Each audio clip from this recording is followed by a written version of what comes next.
जय Hind dear friends. आज है 5 अगस्त 2026 और 5 अगस्त 2026 को जितने भी करेंट अफेयर्स के क्वेश्चन बनेंगे उनको गौर करेंगे। यदि आप चैनल में पहली बार आए हैं तो चैनल को सब्सक्राइब कर लीजिएगा।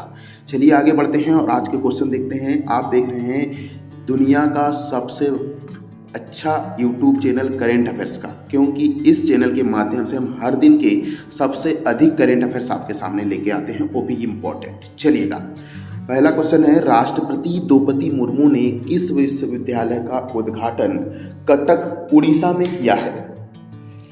ए श्री श्री विश्वविद्यालय, बी जगत गुरु कृपालु विश्वविद्यालय, सी उत्कल विश्वविद्यालय, डी केंद्रीय विश्वविद्यालय उड़ीसा। तो डियर स्टूडेंट, इसका जो सही आंसर है वो है बी, जगत गुरु कृपालु विश्वविद्यालय का हाल ही में उद्घाटन किया गया है। और ये कहाँ पर स्थित है भैया?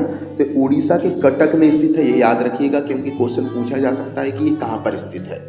हाँ, राष्ट्रपति ने 2047 तक विकसित भारत के लक्ष्य को प्राप्त करने के लिए उच्च शिक्षाओं का अच्छा होना बताया है। ठीक, अगला महत्वपूर्ण क्वेश्चन है, हाल ही में वाशिंगटन ओपन 2026 में WTA टूर स्तरीय एकल खिताब जीतने वाली फिलीपींस की पहली खिलाड़ी कौन बनी है? महत्वपूर्ण क्वेश्चन है। A Jessica Pegula, B Alexandra Eala, C Iga Swiatek, D Elena Rybakina. तो डियर स्टूडेंट, इसका जो सही आंसर है वो एलेक्जेंड्रा एला। वाशिंगटन ओपन 2026 का खिताब जीता है एलेक्जेंड्रा एला ने, और इनका एकल खिताब जीतने वाली फिलीपींस की पहली खिलाड़ी है। याद रखना है किस देश की खिलाड़ी है? फिलीपींस की। नाम है एलेक्जेंड्रा एला। वाशिंगटन ओपन 2026 इन्होंने जीता है। फाइनल में इन्होंने जेसिका पेगुलो को हराया। किसको? Jessica Pegula. और जेसिका पेगुला को हराने के बाद इन्होंने एकल खिताब जीतने वाली फिलीपींस की पहली खिलाड़ी बन गई है। और अब तक की सर्वोच्च रैंकिंग इनकी 20 हो गई है कैरियर की।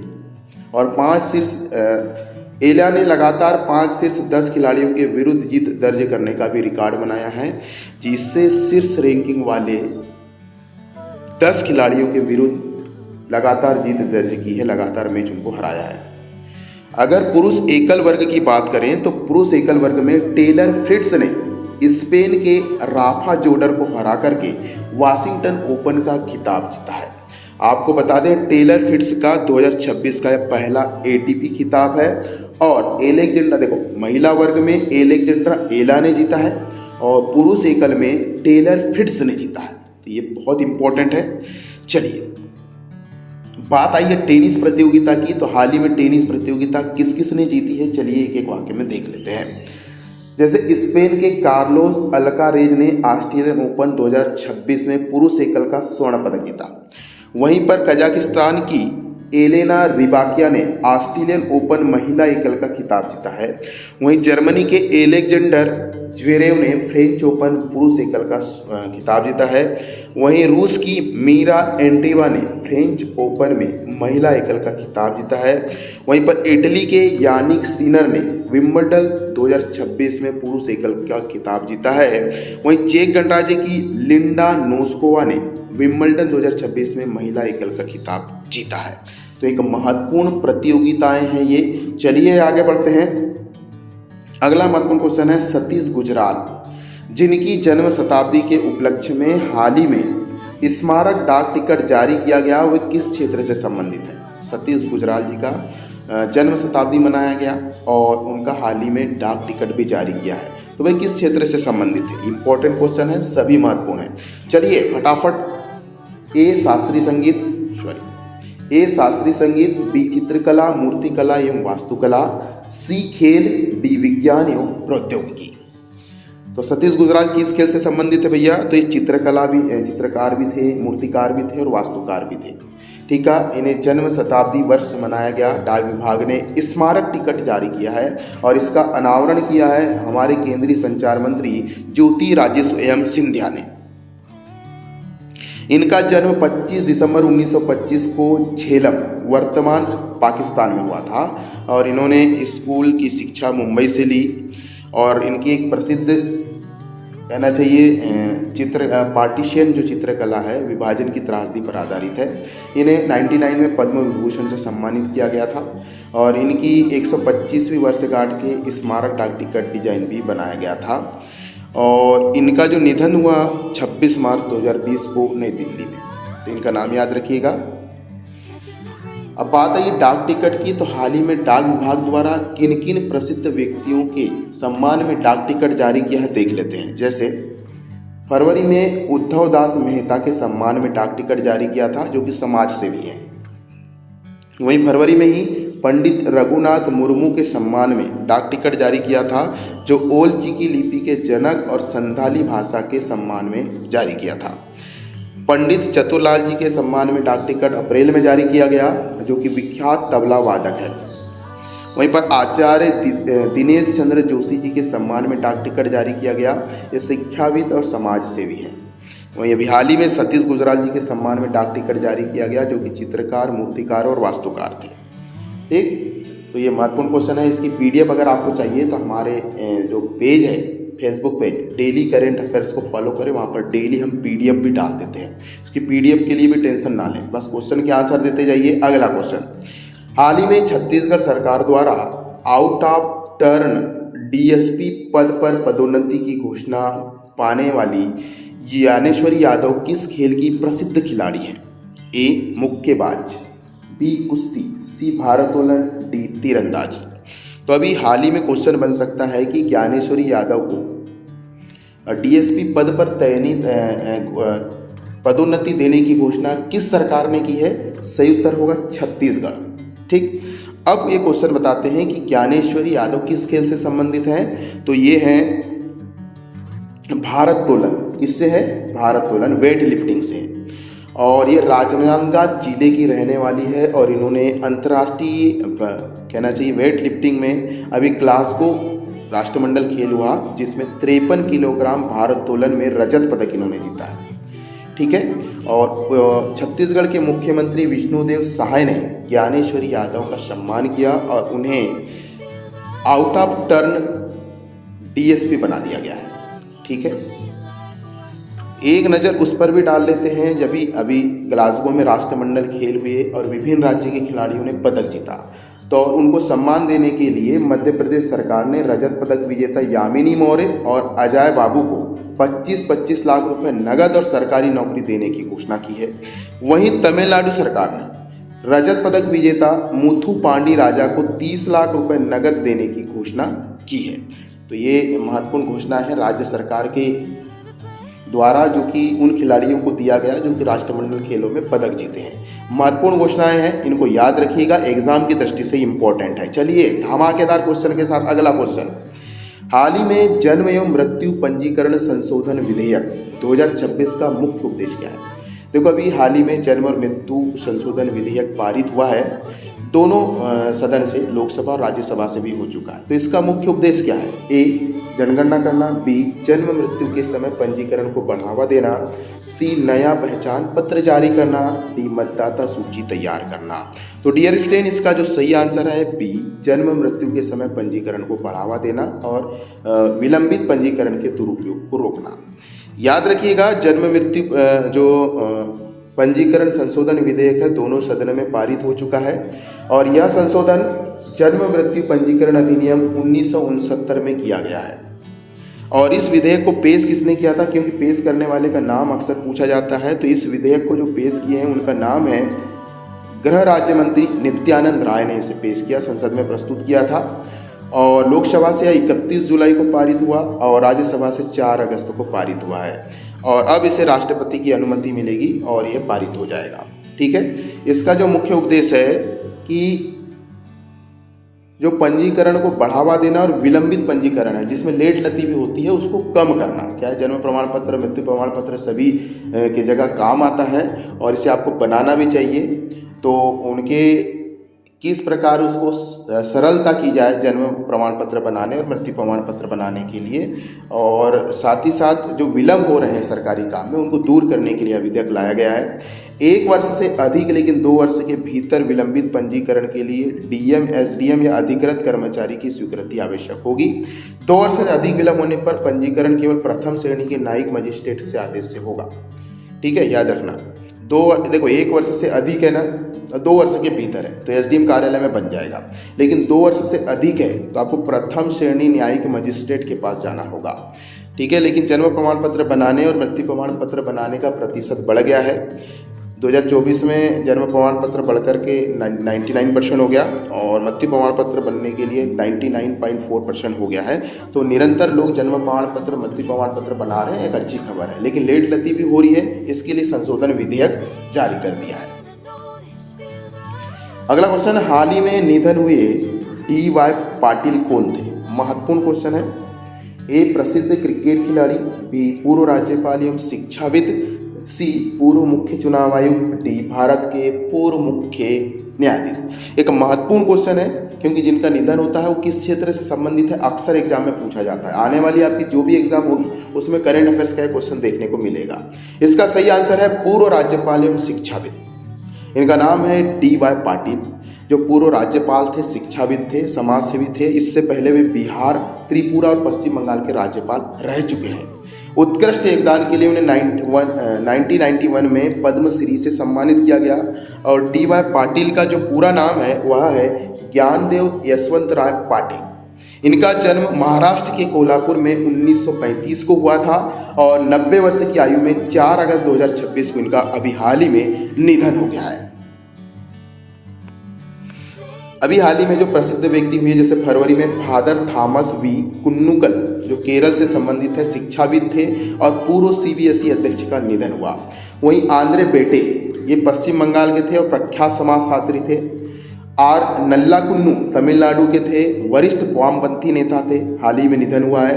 TK ओन्नन केरल के थे, प्रसिद्ध समाजशास्त्री थे। HK दुआ दिल्ली से हैं, वरिष्ठ पत्रकार थे। रणधीर सिंह पंजाब के हैं, ओलंपियन निशानेबाज और खेल प्रशासक थे, हाल ही में निधन हुआ। बशीर बद्र उत्तर प्रदेश के प्रसिद्ध उर्दू शायर थे, हाल ही में निधन हुआ। जनरल विश्वनाथ शर्मा पंजाब के थे और भारत के पूर्व थल सेना प्रमुख थे, जिनका हाल ही में निधन हुआ। DY पाटिल शिक्षाविद और बिहार के पूर्व राज्यपाल थे, जिनका हाल ही में निधन हुआ है। इन सभी का नाम याद रखें, किस क्षेत्र से संबंधित थे और किस राज्य के थे, ये भी याद रखें क्योंकि अक्सर उनसे संबंधित क्वेश्चन पूछे जाते हैं। चलिए अगला क्वेश्चन, लोकसभा द्वारा पारित विनिमय विधेयक 2026 का मुख्य उद्देश्य क्या है? ए राज्य को GST मुआवजा प्रदान करना, बी भारत की संचित निधि से स्वीकृत राशि से अधिक हुए को अधिकृत करना, सी रक्षा बजट में कटौती करना, डी नए प्रत्यक्ष कर लागू करना। तो इसका सही आंसर है डियर स्टूडेंट बी, भारत की संचित निधि से स्वीकृत राशि से अधिक हुए व्यय को अधिकृत करना। लोकसभा ने विनिमय विधेयक 2026 पारित किया है, जिसे वित्त मंत्री निर्मला सीतारमण ने प्रस्तुत किया। याद रखिएगा, क्वेश्चन पूछा जा सकता है कि विनिमय विधेयक 2026 पारित किसने प्रस्तुत किया? तो निर्मला सीतारमण जी ने प्रस्तुत किया। यह विधेयक 31 मार्च 2023 को समाप्त वित्तीय वर्ष के दौरान स्वीकृत राशि से अधिक व्यय को वैधता प्रदान करता है। अब क्या हुआ था, 2023 के समाप्त होते तक जितनी राशि व्यय हुई और जो अभी हमने कर्जा लिया है उसको दूर करने के लिए विधेयक लाया जा रहा है, जिससे कि भारत की संचित निधि से धन निकाल करके इस अतिरिक्त व्यय की पूर्ति की जाए। ठीक, अब संचित निधि क्या होती है, अतिरिक्त व्यय क्या होता है, इसके जानने के लिए हम बाद में कभी वीडियो बना देंगे। फिलहाल याद रखिएगा कि भारत की संचित निधि से स्वीकृत राशि का उपयोग कर्ज को दूर करने के लिए किया जा रहा है। चलिए अगला क्वेश्चन है, 2 दिवसीय ब्रिक्स भ्रष्टाचार रोधी कार्य समूह की दूसरी बैठक कहाँ शुरू हुई? ए नई दिल्ली, बी मुंबई, सी हैदराबाद, डी बेंगलुरु। तो 2 दिवसीय ब्रिक्स भ्रष्टाचार रोधी कार्य की जो बैठक का आयोजन हुआ वह हुआ हैदराबाद में। यह दूसरी बैठक है, याद रखिएगा। 2 भ्रष्टाचार विरोधी कार्य समूह की यह दूसरी बैठक है जो कि हैदराबाद में हुई है और इसमें बैठक में संपत्ति वसूली पर विशेष चर्चा हुई। भारत सरकार ने कार्मिक और प्रशिक्षण विभाग की सचिव सुश्री रचना शाह में मुख्य अतिथि। इसमें कर चोरी को रोकना और भगोड़े को लाना, प्रत्यर्पण करना, यानी दूसरे देश में अगर जाकर के छिपे हैं तो उनको वापस कैसा लाया जाए, इस पर मंत्रणा हुई। ठीक है, बात ब्रिक्स की आई है तो आपको बता दूं, ब्रिक्स का जो फुल फॉर्म है वह है ब्राज़ील, रशिया, इंडिया, चाइना और साउथ अफ्रीका। ठीक, स्थापना ब्रिक्स की 16 जून 2009 को हुई।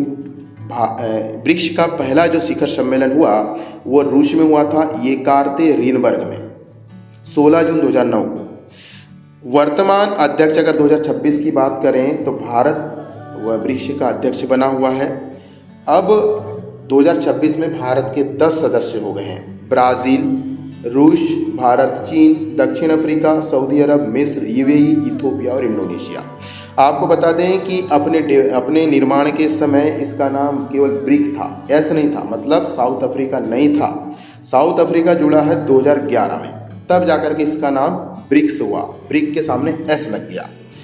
अगर हाँ, ब्रिक्स ने अपना एक बैंक स्थापित किया जिसका नाम है न्यू डेवलपमेंट बैंक, एनडीबी कहा जाता है।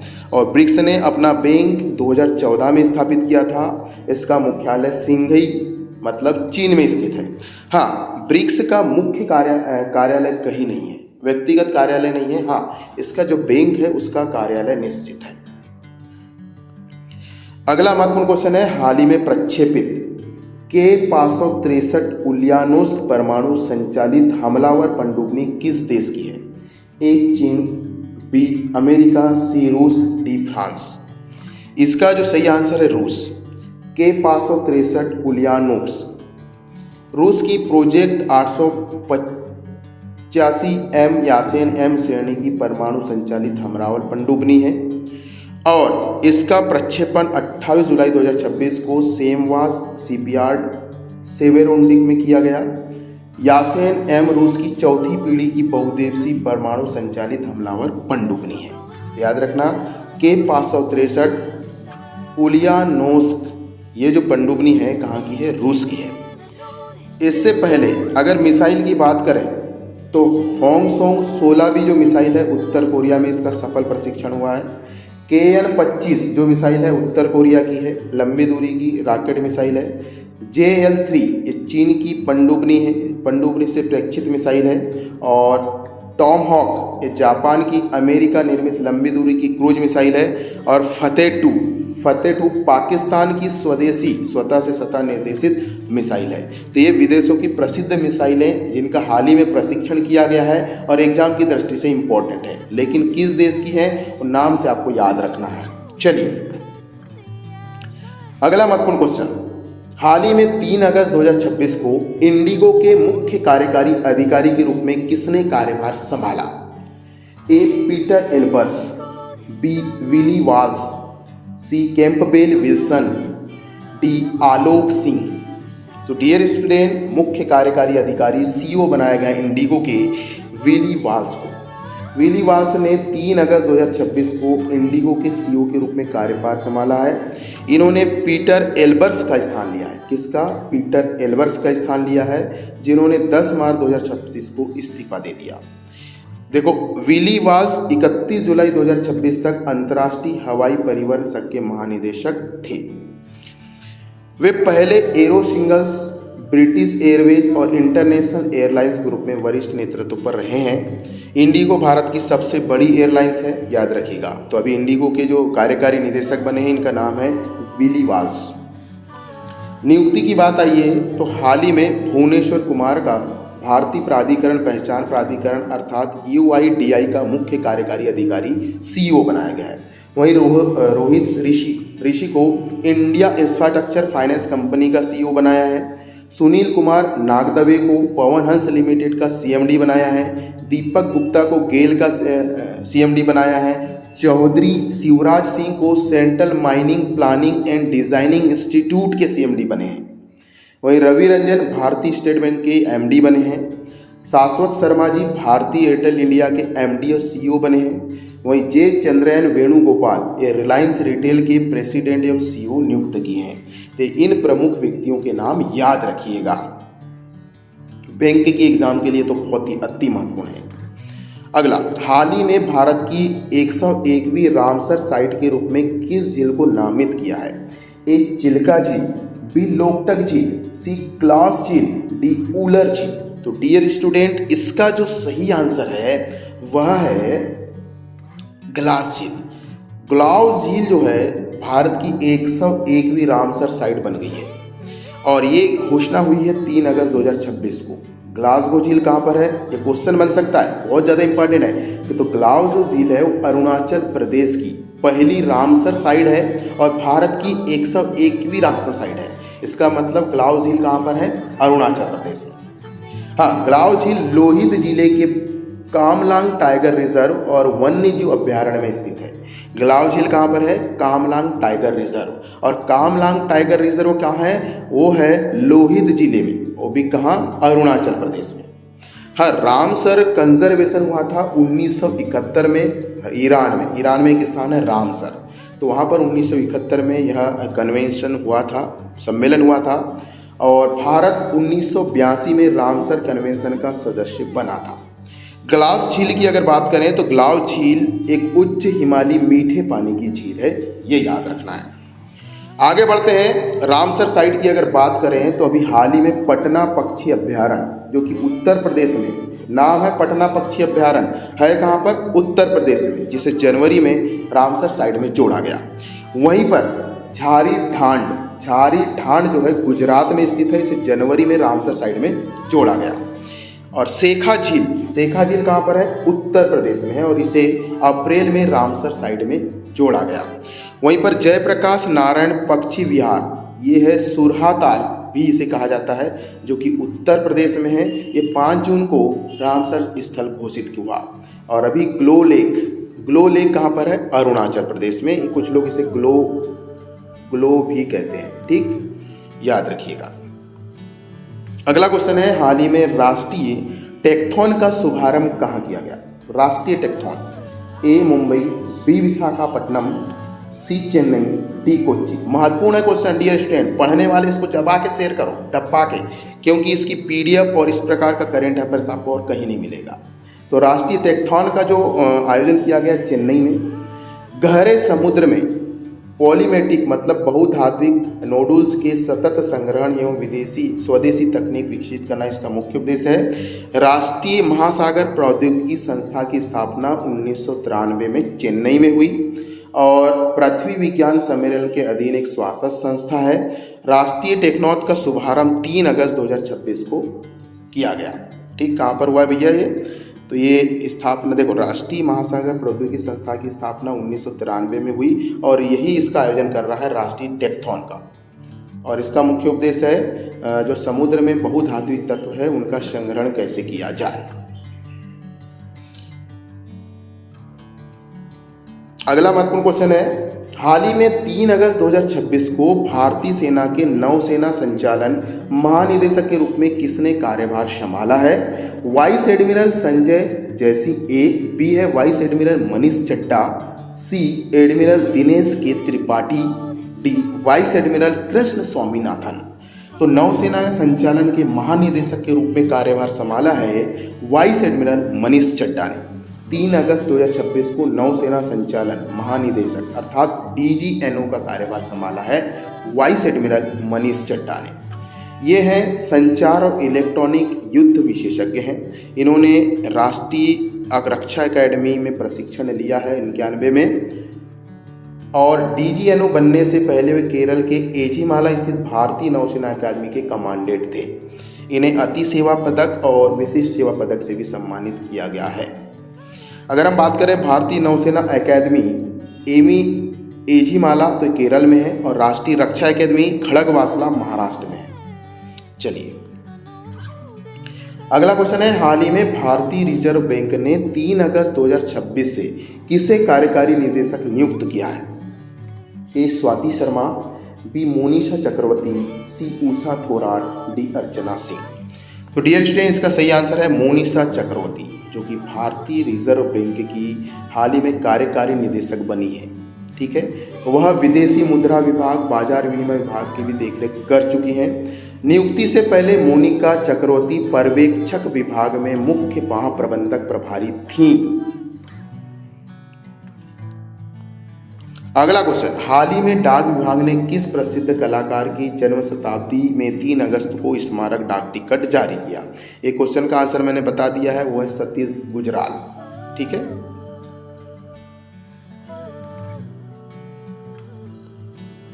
तो आज की करेंट अफेयर्स की क्लास यहीं पर समाप्त करते हैं और कल के करेंट अफेयर्स का रिवीजन करते हैं। चलिए, कल का पहला क्वेश्चन था, केंद्रीय मंत्री पीयूष गोयल ने अगले 3 वर्ष में भारत उज्बेकिस्तान द्विपक्षीय व्यापार के संबंध का क्या लक्ष्य रखा है? सही उत्तर है व्यापार को दुगना करने का। अगला क्वेश्चन था, ब्रिक्स वेक्स बाजार का आयोजन 6 से 7 अगस्त 2026 को किस संस्था द्वारा किया जा रहा है? सही उत्तर है राष्ट्रीय फिल्म विकास निगम। अगला क्वेश्चन था, डिजिटल अंगदान पोर्टल के शुभारंभ के बाद आधार सत्यापित अंगदान प्रतिज्ञाओं का आंकड़ा कितने से अधिक हो गया है? सही उत्तर है 5 लाख। अगला क्वेश्चन है, राष्ट्रपति द्रौपदी मुर्मू ने नई दिल्ली में किस स्वतंत्रता संग्राम सेनानी की प्रतिमा का अनावरण किया? सही उत्तर है पंडित गोपबंधु दास। अगला क्वेश्चन है, अगले 3 वर्षों में द्विपक्षीय व्यापार को दुगना करने का लक्ष्य भारत के किस देश के साथ निर्धारित हुआ? सही उत्तर है उज्बेकिस्तान। अगला क्वेश्चन है, महाराष्ट्र धर्म स्वतंत्रता अधिनियम 2026 कब से लागू हुआ? सही उत्तर है 30 जुलाई 2026। अगला क्वेश्चन है, रोटर क्लेम 3 का अभ्यास का आयोजन कहाँ किया गया? सही उत्तर है Pokhran field firing range Jaisalmer. अगला क्वेश्चन, हाल ही में ब्रिक्स भ्रष्टाचार विरोधी कार्य समूह की दूसरी बैठक का आयोजन कहाँ किया जा रहा है? सही उत्तर है हैदराबाद। अगला क्वेश्चन है, भारत का प्रमुख वस्त्र उद्योग 2026 का आयोजित कहाँ की गई? सही उत्तर है चेन्नई। अगला क्वेश्चन है, 16वीं हॉकी इंडिया जूनियर पुरुष राष्ट्रीय चैंपियनशिप 2026 का आयोजन कहाँ किया गया? सही उत्तर है कोयम्बटूर तमिलनाडु। अगला क्वेश्चन है, हाल ही में पिथौरा चित्रकला को जीआई टैग किस राज्य ने प्रदान किया? सही उत्तर है गुजरात। अगला क्वेश्चन है, भारतीय अंगदान दिवस हर वर्ष कब मनाया जाता है? सही उत्तर है 3 अगस्त। अगला क्वेश्चन था, हाल ही में हथकरघा एकथान विनिंग इनोवेशन का आयोजन किस संस्थान के द्वारा किया जा रहा है? सही उत्तर है आईआईटी दिल्ली। अगला क्वेश्चन है, जीआई एंड बियॉन्ड 2.0 शिखर सम्मेलन का आयोजन 5 अगस्त 2026 को कहाँ किया जाएगा? सही उत्तर है डॉक्टर आम्बेडकर अंतर्राष्ट्रीय केंद्र नई दिल्ली। तो डियर स्टूडेंट, आज का करेंट अफेयर्स यहीं पर समाप्त करते हैं। आशा आपको वीडियो पसंद आया होगा, ज़्यादा से ज़्यादा शेयर करें। जय हिंद।